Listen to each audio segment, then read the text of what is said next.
nossa conversa de hoje vai ser sobre testamento. Então, por muito tempo, né, o testamento ele teve associado muito mais a filmes e séries americanos do que participar do cotidiano do brasileiro. E o Colégio Notarial do Brasil, ele fez uma pesquisa em 2023 e ele verificou o número de registros que no país passou de 38.566 em 2012 para 52.275 em 2021. Então, eles verificaram ali um crescimento de 35,5%. E o mesmo estudo ainda demonstra que mais de 16 mil testamentos foram registrados ali no Brasil somente até 13 de junho de 2023. Isso aí se agravou também com a pandemia, porque o que esse estudo ele apontou, né? Que essa procura pelo testamento é por conta das pessoas quererem saber, deixar determinado para quem vai querer saber qual é o futuro dos seus bens, né? E aumentou essa preocupação, foi agravada com a pandemia. Então eu quis trazer esses dados aí para gente, porque não se falava em testamento no Brasil e agora essa prática está mais presente no cotidiano do brasileiro. Mas, enfim, em que consiste o testamento, né? O testamento nada mais é do que uma disposição de última vontade de uma pessoa, onde ela determina o que vai ser feito com o seu patrimônio, que é aquilo que a gente chama de herança, né? Então, através dessa manifestação de vontade, ela determina, olha, eu quero que o meu patrimônio tenha um determinado fim. Essa sucessão, a sucessão da pessoa, quando a pessoa falece, que a gente usa o termo decujus, né, no meio jurídico, mas eu vou utilizar o falecido porque fica mais didático. Isso popularizou também essa questão. Até as pessoas, quem é leigo acaba sabendo que o decurso faz brincadeira e tal. Mas eu vou utilizar o termo falecido que fica mais didático, enfim. Essa sucessão, então, ela pode ser legítima e por disposição de última vontade, que é o testamento em si. Essa legítima são aqueles herdeiros que a gente chama de herdeiros necessários, né? Aqui agora se utiliza o termo legítima. Quem são esses herdeiros, né? A ordem da sucessão legítima é a seguinte: tem uma ordem, descendentes e cônjuges, em primeiro lugar, ascendentes em segundo. Quem são os ascendentes? São os pais, e aí para cima, né? Avós, bisavós. Avós e bisavós. Colaterais, que são irmãos, tios, sobrinhos, né? Então, havendo a pessoa falecendo e havendo esses herdeiros, então a pessoa só vai ter 50% de disponibilidade dos seus bens. 50% é uma reserva que se chama de reserva legal para esses herdeiros, né? Então é interessante a gente falar disso, porque às vezes a pessoa, eu tenho os bens, eu deixo para quem eu quiser. Não é bem assim que funciona. Exato. Né? Então justamente é feito, e essa reserva legal, ela não modifica, é os 50%. Nem por doação em vida, por isso que às vezes acontece a anulação, né, de doações que são feitas que não respeitam essa legítima. Sim, ultrapassa os 50% que é disponível para da legítima, né? Às vezes acontece também que a pessoa faz o testamento com muita antecedência, e aí no momento que ela falece já não tem aquela mesma quantidade de bens, digamos assim.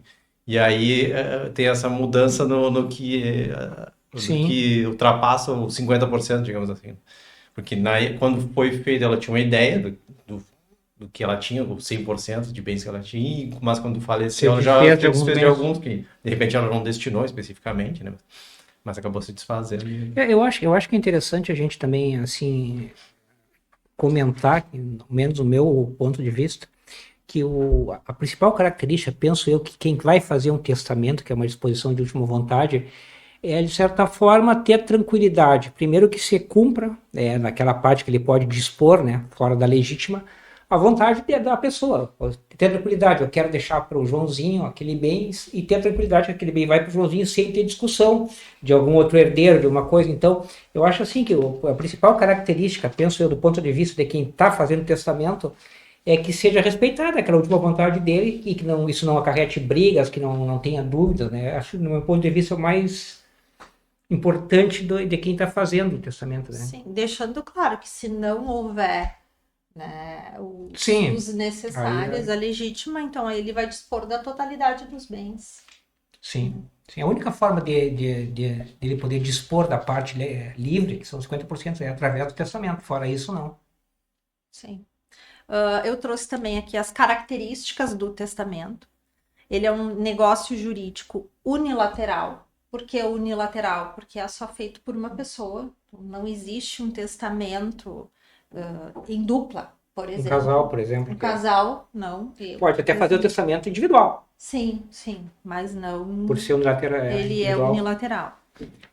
Personalíssimo, ou seja, não cabe representação, assistência, nem vou alguém fazer por procuração, que nem no caso do casamento, que pode ser feito por procuração. Sim. O testamento, não. Ele pode ser redigido, né, por um terceiro. Em alguns casos, depois a gente vai entrar em detalhes, mas a pessoa tem que dar um endosso, né? Foi ela mesma que quis aquilo. Sim, né? Não a pessoa só faz mecanicamente. Ela não pode assinar pelo testador dele. Até tem casos que a pessoa também não sabe escrever, Sim. Aí é outra, mas ele tem que participar ali. O importante, a vontade é da pessoa, é personalíssimo, independente se alguém for redigir aquilo ali. Na prática, né? Revogável, ou seja, eu posso fazer quantos testamentos e revogando testamentos, isso é muito comum a gente ver. E tem casos de briga, de coisa, revoga o testamento, daí revoga de novo, faz outro. Sim, no mundo artístico a gente vê, né, isso aí é... Eu diria que também no mundo as pessoas têm muito patrimônio, né, que dá muita briga, muito interesse, né? Sim, até quando tu faz um segundo testamento, terceiro, tu sempre tem que fazer essa questão dessa remissão, né? Se tu vai revogar aquele no todo, se tu quer que uma parte da que tu escreveu... tem que ficar... Entendeu? Sim, tu pode revogar... Porque em tese, tu faz o segundo e tu tá revogando aquele primeiro, né? Tu tá fazendo um segundo. Então, tu teria que constar ali, aquele primeiro vale até tal... Sim, tu pode manter certas... Ele é um ato solene, então ele tem que respeitar algumas formalidades e se não respeitados esse testamento ele é nulo. Então... E ele tem como característica também que ele é gratuito. Gratuito no sentido de que não pode haver, eu vou deixar um determinado bem para uma pessoa desde que ela pague tanto. Sob uma condição. Não que ele seja feito gratuito, porque ele tem custos, né, de cartório, enfim, da documentação. E tudo às dispensas de quem está fazendo o testamento. Sim, mas nesse sentido de não ter ônus. Sim, não ter ônus para quem vai herdar. Sim, e que ele está doando aquilo, está deixando para a pessoa deliberadamente da vontade dele. A vontade dele não está condicionado a nada. Sim. Quanto à capacidade do testador, a capacidade que a gente já conversou sobre a capacidade, aquela pessoa que tem a capacidade civil, né? Que pode ali dispor da totalidade dos bens ou de parte dele, né? No caso dele ter uma legítima, ele vai só dispor de parte do patrimônio. Na metade. A capacidade de adquirir também, né? Aquela pessoa que é qualquer pessoa, todas as pessoas naturais, inclusive a pessoa jurídica pode receber, né? O testamento, pode receber bens através de um testamento. E agora os tipos de testamento. Bom, em relação aos tipos de testamento, o rol é bem taxativo, ou seja, só existe esses tipos de testamento, não existem outros. E aí eles estão divididos entre testamento ordinário, tipos ordinários, e os especiais ou extraordinários, que são aqueles em situações específicas. Bom, os ordinários é o testamento público. Por que ele é público? Porque ele é feito num cartório, né? Na presença ali de um notário, tá? Tu queres colocar alguma coisa? Assim, qual é as vantagens, né, quando tu fala em testamento público, né? Qual é a vantagem de fazer ele público, né? Que é essa questão de tu ir na frente do notário, no tabelião, né, que se dizia antigamente, e, e dar passar para ele essa vontade. Como ele tem fé pública, ele vai dar ali dizer que a pessoa tem condições e tal, e quais são essas vantagens? Essa proteção legal, né? Que tu tá falando na frente de uma pessoa que tem fé pública, né? E ele vai colocar isso a termo, né, no testamento. Para evitar até contestação. Não. Claro, tudo, Sim, né, até a página 2, mas a tem uma princípio. chance muito maior, né, de vingar da forma como foi colocado.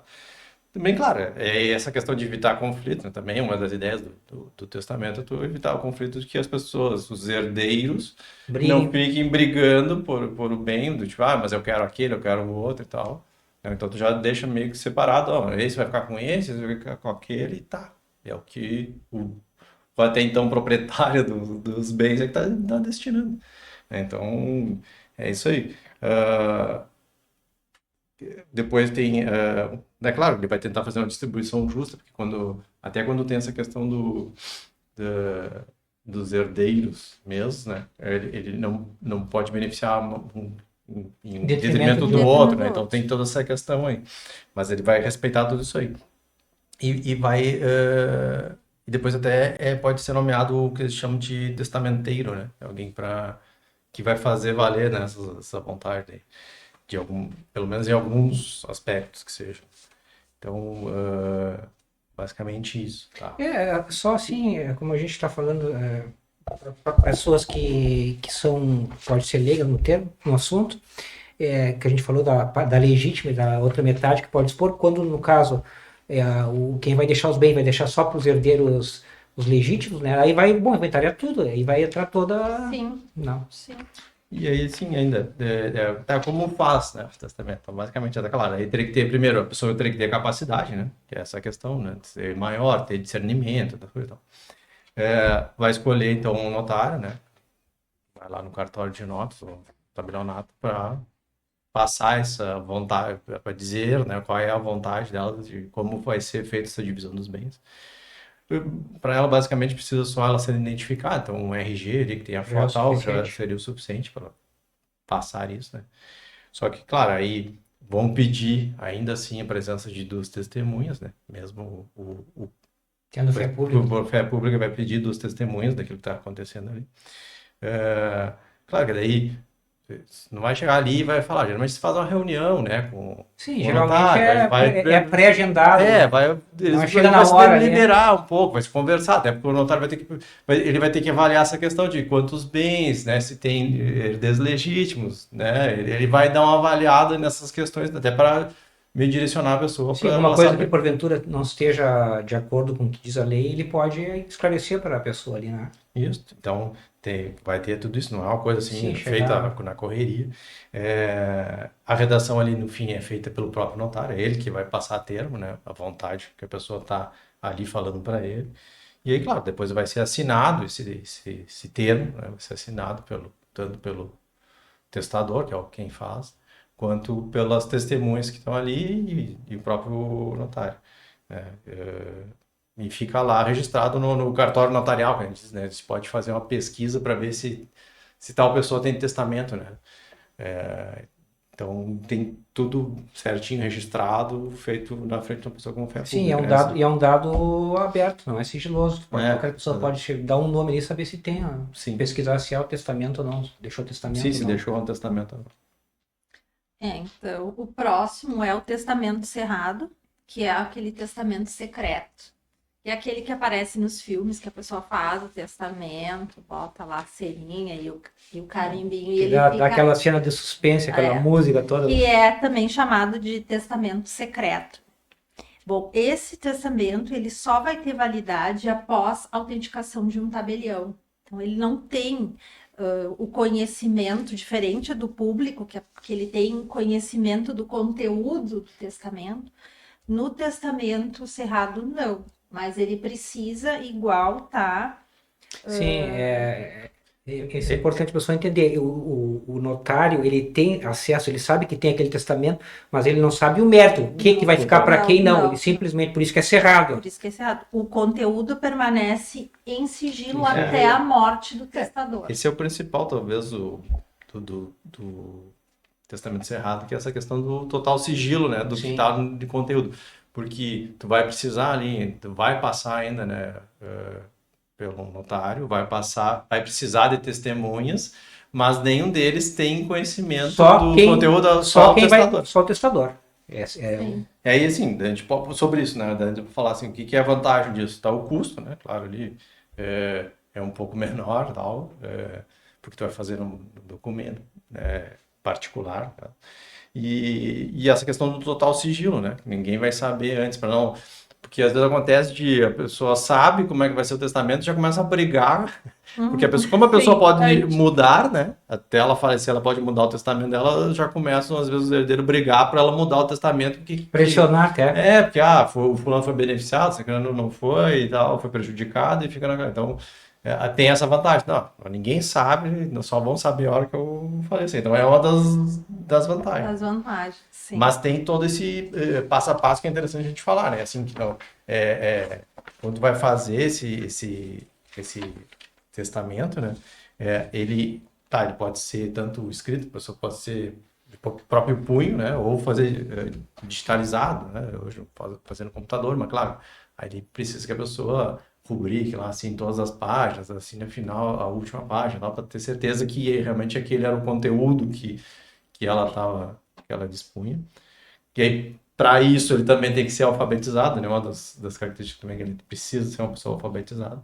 E aí ele vai levar isso, né? Esse documento lá que ele fez, assinado, vai levar lá para o tabelião, junto com duas testemunhas.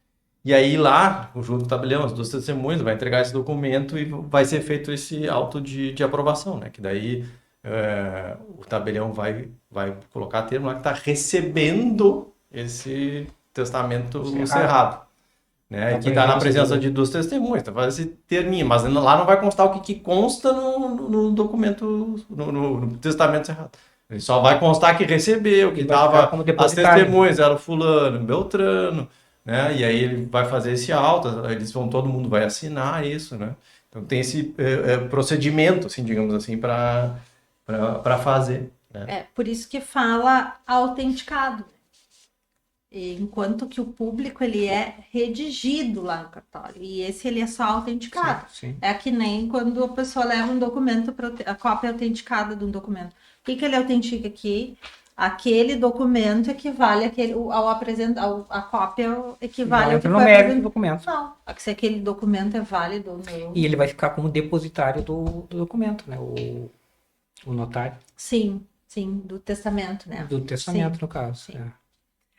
O terceiro e último tipo ordinário é o testamento particular, que é o testamento mais simples, né? É feito ali, escrito pelo próprio testador. A particularidade dele é que ele é lido em voz alta perante 3 testemunhas, que também vão assinar esse documento. Vão ser identificadas e assinadas. Isso. Essa é a... aí ele tem como vantagem essa questão do custo, né? E daí, na verdade, não passa nem pelo um órgão público, que tu vai fazer ali, vai ter aquelas 3 testemunhas que vão todo mundo assinar.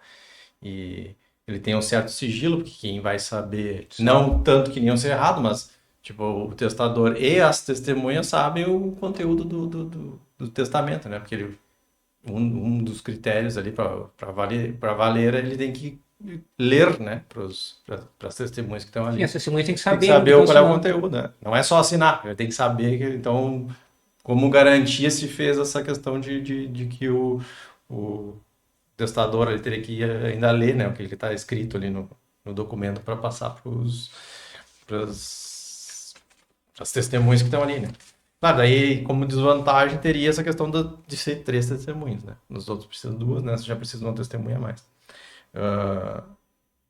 E aí, claro, sabe que mesmo depois lá com o óbito vai passar para um processo judicial, todos eles, né? Sim. Mas vai passar para um processo judicial. Que é a análise da validade do testamento. Sempre vai ter. Não tem como escapar dessa depois do falecimento, não tem como escapar disso. O que pode acontecer, Fabrício, com essa mudança, que já faz um bom tempo, é o seguinte, que antes ia para o juiz para ver a validade e homologar aquele testamento e abrir a judicial. Agora não, vai judicial, mas pode retornar para ser feito inventário no tabelionato. Sim. E aí, claro, é que nem o outro, né? Ele pode ser manuscrito, né? Pode ser feito de próprio punho pela pessoa ou digitado. Sempre com essa questão de que teria que assinar todas as vias ali para não ter nenhuma alteração, porque tu assinar a última, daqui a pouco tu altera alguma. Então, por via das dúvidas, tem que ser lido e assinado por todos, né? Ali, o testador e as testemunhas. E aí, só um detalhe, assim, antes de a gente seguir, é que o único problema desse, do particular, é o risco, daqui a pouco, das testemunhas falecerem antes do testador, né? E aí tu não tem testemunha. Porque depois se faz isso, vai, sei lá, ver a validação judicial e aí vai chamar testemunha lá para saber se aquilo mesmo é o que está ali no papel, é o que realmente era a vontade da pessoa e tal. E aí, se esses falecerem antes, ficaria complicado. Eu acho que talvez por isso o número de testemunhas. Já é um número maior já para tentar evitar. E aí, claro, é interessante que as pessoas, em geral, sejam, não que isso é uma garantia, mas em geral sejam mais novos até do que quem está fazendo testamento, né? No ciclo natural, os mais velhos vão ir antes do mais novo. Na ordem natural da vida, Então, mas é basicamente esses aí do particular. Subsistindo uma testemunha, no caso de 3, falecendo 2. Sim, essa poderia confirmar. Vai ter a validade. Aí, existem 2 formas mais, né? 3, que na realidade ficam explicadas em 2, que são formas especiais, porque são em situações extraordinárias, excepcionais. Tá? Que é o testamento marítimo aeronáutico. Esse testamento marítimo aeronáutico é para quem está em viagem a bordo de navio ou de aeronave, e seja ela militar ou comercial, e é feito perante o comandante na presença de 2 testemunhas. Então, essas são situações bem específicas mesmo. Aí o registro deve ser feito no diário de bordo, e aí ele fica sob a guarda do comandante, que vai entregar para as autoridades administrativas no primeiro porto ou aeroporto nacional. Nesse caso aqui, não vai ter validade se o navio ou o avião estiver num local em que ele possa desembarcar para fazer o testamento. Então, sim, ele tem que estar em trânsito, tem que estar ou no mar ou no ar. E em situações que a pessoa pode vir a falecer e não dispôs do patrimônio como gostaria, enfim. E se ele sobreviver à viagem, vai... Automaticamente ele perde a validade. Ele perde a validade. O militar é para aquelas pessoas que estão em guerra, né? Aqueles militares que estão ali em guerra, sejam eles do exército ou das forças armadas. Eu acho que em guerra, que é um exemplo mais clássico, ou também, mesmo que não seja em guerra, que eu chamo em serviço, né? Em missão, eu acho que aí também se aplica. Sim. Missão humanitária, mas basicamente é guerra. E aí a mesma coisa, só que nesse caso, do marítimo e do aeronáutico, ele segue o rito do público ou do cerrado. E o testamento militar ali, como a situação é uma situação mais grave, podemos assim dizer, ele pode ser feito na presença de 3 testemunhas. Então, mas qualquer um desses aqui são em casos realmente excepcionais em que é necessário uma maior urgência para fazer o testamento. Para que a pessoa possa manifestar ali a sua última vontade. E depois é interessante de repente falar também que o código traz, né, que é a questão dos codicilos, né, que eles falam que não é bem um testamento, mas não deixa de ser uma expressão da vontade, de última vontade da pessoa. E ele, claro, pode ser escrito ali particular, né, não precisa ser tabelião e tal. Só que, claro, tem que ser datado, tem que ser assinado, tem alguma formalidade ele ainda tem, mas a pessoa vai dispor assim sobre como é que ela quer que seja feito o seu enterro, a lei fala em esmolas de pouca monta, né? Mas na verdade algum valor assim que não seja, né, um valor vultuoso, um valor menor assim que queira deixar para alguém, né? Ou até destinar assim de móveis, né? Ah, eu quero deixar o móvel tal, a cadeira tal para fulano. Bens de estimação, valor afetivo, né? Isso, né? Alguma roupa, joia também, desde que a joia também não seja de alto valor, né? Mas a pessoa pode deixar aí isso através do que eles chamam a lei chama de codicilo. Então, é uma expressão de vontade dela também que tem que ser observada, né? Mas que ela deixa lá de anotada, né? Assinada e tal, para que seja seguida, né? Claro, esse aí, que pese a gente estar tratando de testamento, não precisa ter um testamento para ela poder usar essa questão. Ela pode fazer um codicilo sem necessidade de testamento. O mais das coisas sejam por sucessão judicial, lá, que vai lá ser avaliado e tal, pelos herdeiros necessários, tal, quem vai receber, né? Mas pode ser feito isso através de codicilo e é aquela mesma questão do testamento, né? Se tiver um segundo, vai revogar o primeiro, salvo se tiveram lá constar explicitamente lá, que tal vontade ainda segue a mesma. Tal. Que, claro, em regra geral, a gente vai dizer assim, não, faz um novo e bota tudo que tu quer de novo, né? Assim, para dizer, aquele revogou, repete o que tu acha que tem que repetir lá do outro, por garantia, né? Mas só por questão de curiosidade, assim, para saber que existe essa possibilidade. Tá. Continuando aqui com as curiosidades também, eu trouxe mais algumas coisas. Primeiro que a gente o testamento ele só vai produzir efeito após a morte. Então, isso a gente costuma dizer, não existe herança de pessoa viva. E aí, falando aquilo do que as pessoas já começam a brigar antes, né? Sim. Então, enquanto a pessoa não falecer, inclusive até em relação à venda de algum bem, porque de repente ele fez o testamento, mas esse microfone faz horas, hein? Tá bamba. E a pessoa faz o testamento a determinado imóvel, enfim, e aí depois precisa vender, claro que ela vai refazer, mas aí, não, mas aquele imóvel era meu, não estava no testamento que era meu, então... Sim, ele não tem que justificar, enquanto ele está vivo, ele pode vender todos os bens. Acontece muitas vezes a pessoa acabar se preocupando, né, em deixar isso para não ter essa briga, de repente, dos herdeiros, mas de repente passa por uma questão de saúde, a gente sabe que muitas vezes tu tem gastos exagerados, né, com hospital, sei lá, medicamentos, né, que pode fazer com que tu te obrigue, né, a desfazer de alguns bens. E aí pode dar esse tipo de problema, né? Tu já tinha mais ou menos destinado algumas coisas, tem que mudar mas vai ter que mudar porque, né, foi uma necessidade. E aí não é porque ele fez o testamento que o bem passou a ser do fulano para quem ele endereçou. O testamento é só quando ele morrer mesmo que passaria, né? Então senão, é a condição para aquilo passar para aquele bem passar para a pessoa. Uma outra coisa, a pessoa pode reconhecer paternidade no testamento. E uma observação, a gente falou aqui que o testamento ele é revogável. Mas esse reconhecimento de paternidade, ele é irrevogável.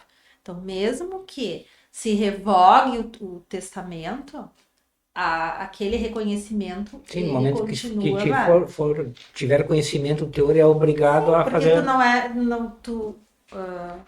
Se tu te reconheceu pai, depois não, agora eu não sou mais pai, tu te reconheceu como pai, aí então, bom, sim, né? Não tem como voltar atrás, não, agora eu não sou mais, né? Só se revoga, bom, porventura o testamento sim, mas não o reconhecimento da paternidade. Outra curiosidade é que o testamento pode ser feito a partir dos 16 anos, quer dizer que a pessoa não precisa ter 18 anos para fazer o testamento, né? E aí um lugar interessante que a gente fez aquele programa sobre os atos da vida civil, da emancipação, não precisa ser emancipado para... Não, basta ter 16 anos. Que as pessoas podem confundir a questão, né? Não, só com 16 anos, mesmo não emancipado. Sim, aí tá lá no artigo 1860 do Código Civil, essa autorização. E por último, né, que se o testador, no momento de fazer o testamento, ele era capaz e depois ele se tornou incapaz, o testamento, ele continua valendo. Né?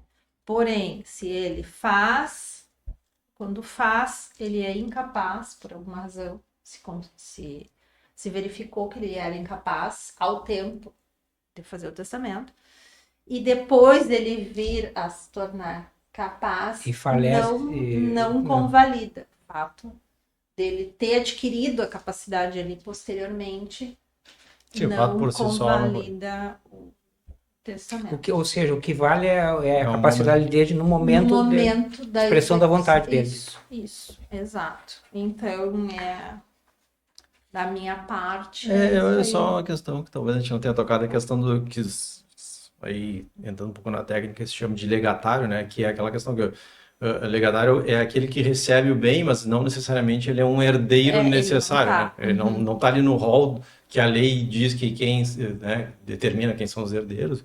Ele pode ser uma pessoa totalmente fora da família, não tem nenhum laço sanguíneo com o testador, mas aí ele deixou lá, deixa o meu carro tal, né? E aí tu tá definindo ali, não é uma porcentagem, né? Tu tá definindo ali, Sim, tal bem individualizando bem. fica pro fulano, né? Tal o outro bem lá, o outro carro, o imóvel X, né? E aí, claro, desde que não exceda aqueles 50%, fica pro Beltrano. Então, aí se chamam não herdeiros, né? Mas sim seriam nomeados como legatários, né? Que é a pessoa que recebe ele sem ter esse laço. Os herdeiros são aqueles que a gente falou, né? Sim, que é previsto em lei, né? E ele tem 50% para deixar para aqueles ali. Né? Geralmente, claro, quem fica são realmente os herdeiros, mas se há até pessoa jurídica pode ser Sim. legatário dele. Sim, de bem, sim. Acontece bastante até a igreja católica, recebe e tal, as outras igrejas não só. Para que acaba a pessoa deixando, né? Instituições de caridade. E claro, a pessoa, a gente começa a falar, separar isso, mas assim, a pessoa, o testamento, ela pode deixar, dividir os bens dela, 100% dos bens dela, para os herdeiros necessários, sem problema nenhum, mas só destinando aquilo assim, esse bem é para o fulano, desde que sejam equivalentes, né, em valores, assim, mas deixando esses bens, ela não precisa ser para um terceiro que não receberia. Ele só vai especificar a vontade dele para quem Sim. fica cada bem. Claro. Que no caso de não fazendo para os herdeiros os necessários, né, a legítima que você fala agora, aí se ele não dispõe a vontade dele, os herdeiros que vão... Sim, e tem que haver um equilíbrio entre os herdeiros. Não pode haver o benefício de um em detrimento de outro. Né? Que se acontecia muito, né? Mas aí acabou que se chegou nessa conclusão que não daria para beneficiar um, então até pode constar lá, mas depois vai ter toda uma discussão, né? Porque que ele foi não foi beneficiado. Porque por mais que, digamos assim, que tenha que ser equânime, tenha que haver uma equidade dessa distribuição dos bens, isso, claro, não vai ser matemático, por óbvio vai haver alguma diferença, porque é muito difícil ser matemático, mas tem que haver o critério, né? Que não salte aos olhos que um vai ser prejudicado em detrimento de outro, né? Sim. Salvo o caso daqueles que a pessoa deserdou, né? Que a gente Sim, fala. Mas daí isso não que eu não gostei não gosto do meu filho. Tem casos, tem previsões específicas, a gente não vai dar no detalhe, mas que tem lá a previsão, assim, se acontecer isso, né? Tentar matar o pai, aí ele pode ser deserdado, tal. Então, mas salvo isso tem que seguir essa regrinha. Acho que era isso, né? Da minha parte é isso aí. De testamento, claro. Aqui, testamento é uma coisa que tem bastante coisa para discutir, se a gente começar a analisar e entrar em detalhes aí. Tem muita coisa para a gente abordar, né? Detalhes que são feitos e tal, mas acho que na regra geral para a pessoa... sobre o tema, mas aqui a ideia, né, é dar uma visão geral. Porque a pessoa, ele vai fazer o testamento, ele pode, por exemplo, a gente não abordou muito a questão do testamenteiro, ele pode colocar alguém lá para fiscalizar, digamos assim, fazer valer a vontade dele, né? E aí a pessoa ainda pode receber uma porcentagem e tal, mas tem todo um... Volto a dizer da questão dos filmes, né? Que sempre tinha aquele que ia ler o inventário ali, né? Nos filmes americanos. Porque nos Estados Unidos é um pouco diferente. Um pouquinho diferente, mas a ideia é a mesma. Sim, tem um testamenteiro, né? Que vai fazer cumprir aquilo ali. Mas acho que quanto ao testamento, realmente é isso aí que a gente fala. E aí, vou repetir, então, a gente pede que, na medida do possível, as pessoas se inscrevam no canal, né, para acompanhar o conteúdo, receber notificações de novos vídeos, né, que a gente tem postado todas as sextas-feiras. Fazer comentários, né, do que achar interessante, daqui a pouco querer um assunto ou aprofundar neste mesmo assunto aqui em algum detalhe que ache pertinente, né, pode ir avaliando fazer e também compartilhar, né, livremente, né, para quem se interessa pelo assunto também, daqui a pouco tem um parente que está querendo fazer um testamento, né, já compartilha para ele saber mais ou menos se orientar de como é que funciona e tal, e daqui a pouco decidir até qual o tipo de testamento que a pessoa vai entender mais interesse dele, né? Vai cumprir mais com o objetivo que ele quer. Então, mas é isso. É isso aí.